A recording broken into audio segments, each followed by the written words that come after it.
started with, of course, the presidency of George Washington. So on this packet of notes, you're going to make sure you start and you're going to make sure you get down everything, including anything I say. You'll be ready to go with your notes for a note quiz, which should be an easy 100 if you did it right, okay? So the very first thing I have, you guys actually don't have in your notes, but I want you to take a look at this. I want you to pause this, and I want you to come up with an answer for each one of the 4 questions. Okay, so it says read and analyze the chart and answer the questions. It says in 1790, the first U.S. Census was taken as required by the Constitution. The count was necessary in order for us to determine taxation and representation in Congress. All people were counted as well as 3/5 of all other peoples. Indians, of course, were excluded. So the first question is, what is a census check? Do you know? It's when we count all of the people in the United States, and we do it every single 10 years. As you can see, it says 1790, 1800, 1810. So the last census check we did was in 2010. Good job. The next one will be 2020. Good. Now, why do we do this? Well, because it's easy. If taxation is based on representation in the House of Representatives, the only way to know how many people you need to represent your population is to count them. So number 2 says, what does it mean when we say 3/5 of other people? Who are we talking about? African Americans. Now, the third and the fourth question is, what city grew the most during the 20 years shown? And which city grew the least during the 20 years shown? I might write those down, the answers to those down. My notes, that might be a good quiz question. All right, very first slide. Pause it, get it down. All right, Washington's inaugural. The new Constitution and government took effect on April 30th, 1789. So if you technically want to know when this country started, April 30th, 1789. Washington began his presidency, interesting thing, New York City. And he alternated between there and Philadelphia. Technically, this is interesting, might be a good quiz question. The very first capital of the United States of America is New York City. Technically, Washington took his inaugural where he raises his right hand, takes the oath of office while he was overlooking Wall Street, which is where the economic hub of the United States is. Kind of interesting that the president raises his right hand and takes an oath while looking after Wall Street. Kind of a little bit of a symbolism there. John Adams would be his first vice president. And even though Washington will absolutely, positively, you need to know this, he will absolutely, positively not claim a political party. He does not like political parties.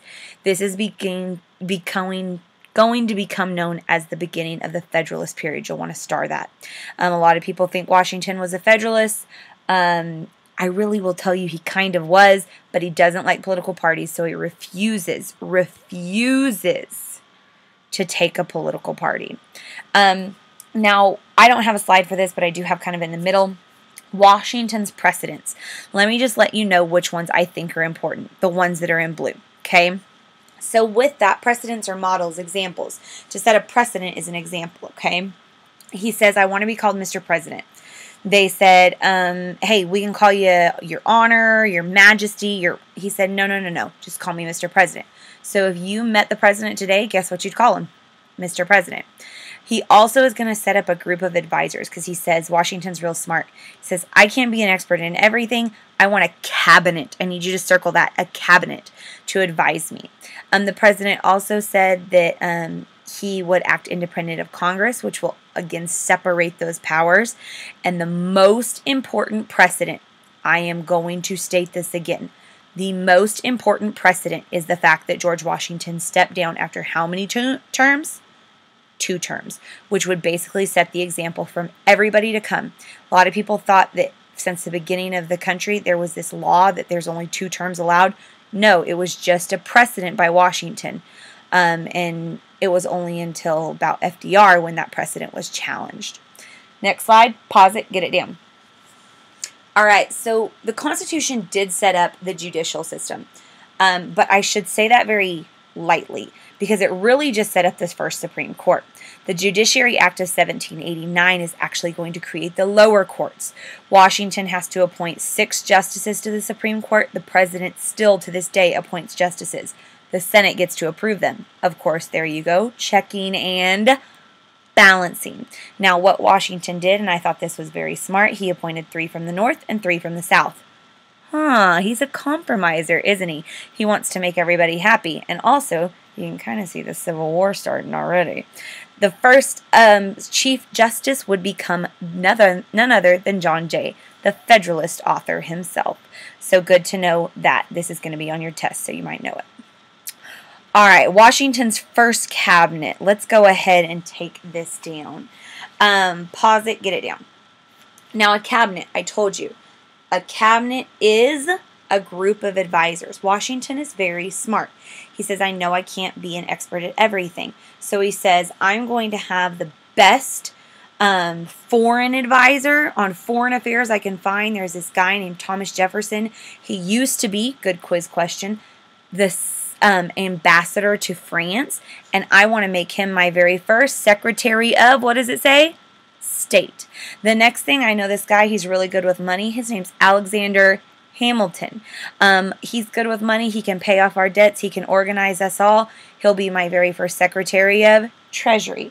Now, here's the one that a lot of people don't know. Henry Knox will be our very first Secretary of War. So that's going to be Washington's first cabinet. The interesting thing is that Washington, you can see, kind of tries to do things to make people happy. He's a peacemaker. You know, 3 Supreme Court justices from the North, 3 from the South.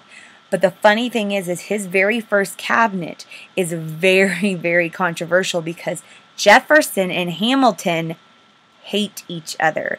One is a Federalist. Which one? Hamilton. You might want to write that down. One is an anti-Federalist. Who's that? Jefferson. He's going to call himself the champion for the common man. So Hamilton and Jefferson play a very valuable role in this new cabinet, this new administration. Y'all don't have this slide, but it's just good to know. They're both visionaries. They are just as important, if not maybe sometimes more important than Washington himself in the fundamental principles. But I will tell you, they hate each other. And Washington's stuck in the middle. I think it's interesting, though, because I think Washington's a lot smarter than we give him credit for sometimes. A lot of people are like, why would you put 2 people who hate each other on your cabinet? Well, Washington's smart. He says, if I have 2 people that disagree with each other, they disagree with each other in front of me, I get to hear both sides of it. I can sit back, I can listen, then I make the best decision for the country. Pretty smart move there. Now, I did tell you that Hamilton would be the Secretary of the Treasury. Let me let you get this slide down. By the way, went too far. This slide is unbelievably important. Pause it, get it down, and listen carefully. All right, so Hamilton's Secretary of the Treasury. Make sure you know that, okay? And this is his financial plan, because when this country was first established, each of the 13 states had 13 debts. There was a massive foreign debt of almost 12 million, a federal domestic of 42 million, state debts of 21 million. And so the very first thing this Secretary of Treasury Hamilton has to do is let's pay off the $80 million in debt. So he comes up with this plan. The first thing he did is he said, absolutely, positively, I want to take, and you might want to put this out to the side, 13 state debts and combine them or equal them into one national debt. We are always stronger when we are together, Hamilton says. Now that gives a little bit more power to the federal government, but Hamilton's a Federalist, so he doesn't care.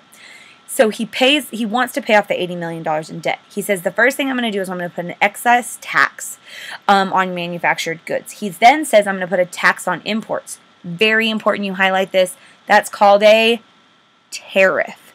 And he says, I got to establish good credit with other nations and create a national bank with a national currency, which is going to be a problem for the anti-federalists because you and I studied the Constitution.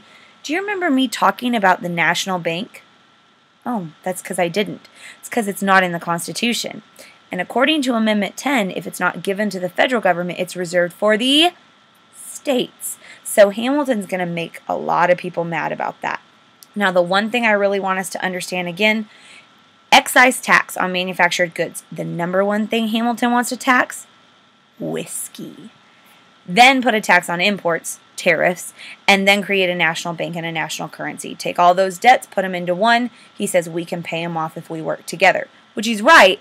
It just might really, really piss off the anti-federalists, which of course it did. Now this slide right here, I didn't have you write anything at all on.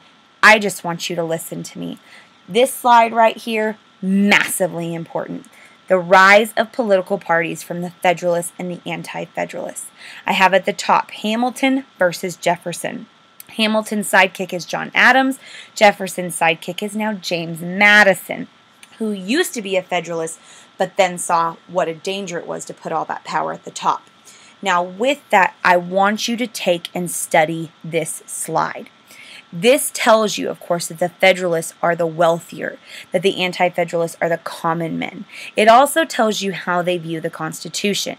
The only thing I really have that I want you to really write down is the difference between two things called loose construction and strict construction of the Constitution.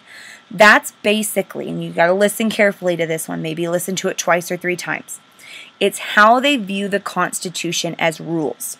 A loose constructionist, well, that's what it's called, a loose constructionist, believes that the rules are bendable, that there are implied powers, that you can do whatever you need to do as long as it's good for the country. Bend it, but don't break it, right? Think about if you have a loose parent, sometimes your 11 o'clock curfew can be 11:30. But if you have a strict constructionist or a strict parent, and you got an 11 o'clock curfew, man, you better be home at 10:55 and stomp on your way in, right? Of course, the Federalists supported the National Bank, the bus, that's what I'm going to call it, because it puts the power at the top. Well, the Anti-Federalists, no bus, because they like Amendment 10. If it's not given to the top, it's reserved for the bottom. A Federalist down here at the bottom down here, I think this is interesting. They favored the British, because remember, a Federalist, Hamilton, he loves the British. However, Anti-Federalists, or we're going to find out, become Democratic Republicans. They are going to favor the French because, of course, Anti-Federalist Jefferson, he was the ambassador to France. So know your differences. Now, with that, we're, of course, going to lead to the rebellion that we kind of already have preluded to. Pause, get it down. The Whiskey Rebellion of 1791. Basically, the rebellion that is not a bad thing, because Washington gathered up his troops that he could pay for because this Constitution could tax. He put down the Whiskey Rebellion, which of course they were pissed because what did we just do to whiskey? We taxed it. It was a farmers' revolt in Pennsylvania. They called themselves the Whiskey Rebels. But I'll be honest with you, the only reason we need to study this is because it showed the power of the national government in the Constitution of 1787. Bam! No more articles in Shays' Rebellion. Now it's the Whiskey Rebellion showing that we can do whatever we want. All right, Jay's Treaty and its effect. Pause it. Get it down. All right, so Jay's Treaty comes down to basically an agreement between us and Britain. You might want to pause that, get it down. Us and Britain, United States and Britain. The British would pay for all the damages to all of the ships that have been recently seized through the American Revolution, the colonial period, all that kind of stuff like that. The British agreed to also withdraw from all of the Northwest ports because America was now its own country. And the other agreement was that it opened up trade with Britain as its most favored, quote-unquote, nation. Now, with that, Jay's Treaty would be seen as very, you think, pro-British or anti-British, if British is going to be our most favored nation. It's seen as pro-British. You need to get that down, okay? John Jay had gone over there and done this treaty with the British. And I'm going to tell you something. It did not go over very well with the Americans. Not only is it seen as pro-British when we're already mad at them, but also Spain, fearing the U.S.-British alliance, gives the access to the Mississippi to the U.S., which would help us out. But I will tell you, it's going to put us in a very, very difficult position. Jay's Treaty, know its effects. Now, the next treaty you got to know, pause it, get it down, is Pinckney's Treaty. Now, Pinckney's Treaty is with the Spanish, and it gives us the use of the Mississippi. Set the boundary as the 31st parallel between Spanish Florida and the U.S. So we got 2 treaties here, Jay's and Pinckney's, 2 different countries. Now, very last slide, Washington's neutrality slide. Pause it, get it down. Now, Washington's farewell speech, he is going to stress that the U.S. should stay neutral. He says that the U.S. should never be pulled into a war. He basically says, do not get entangled with other nations. He also, next slide, pause it, get it down. He also takes and he makes his farewell speech stating that he will refuse a 3rd term And this is going to be the principle until the 1940s when FDR takes and goes crazy. Okay? But I want you to understand this. Washington warned of the danger of political parties and permanent alliances with nations. He absolutely sets the precedent for isolationism and a two-term limit.